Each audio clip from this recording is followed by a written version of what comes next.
there was a woman that's a bit more liberal than me, which wouldn't take much. And kind of a coffee sipper, you know what I'm saying? The turtleneck, the Birkenstocks, the lack of a job or bathing.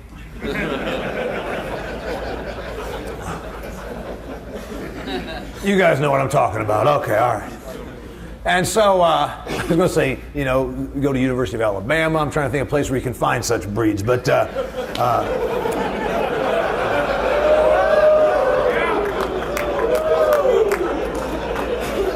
well, they told me it's a UT and a Mississippi State crowd, so I figured picking on Alabama was a safe option, right? And I didn't want to make it too smart of stuff because the Mississippi State people wouldn't get it. But anyway.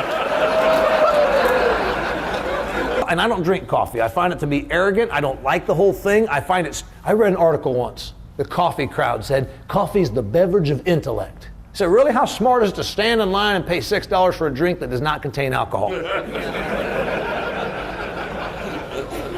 Beverage of intellect? Come to my farm after I've cleared about 12 Coors Banquet beers and I'll show you intellect. So the beverage of intellect, the coffee sipper, comes up to me after I was doing my show and she says, Mr. Mason, I heard you say that you own a 200-acre farm in Indiana. Don't you know that no mortal owns the land? To which I said, of course, well, you must bank with Farm Credit Services just like I do.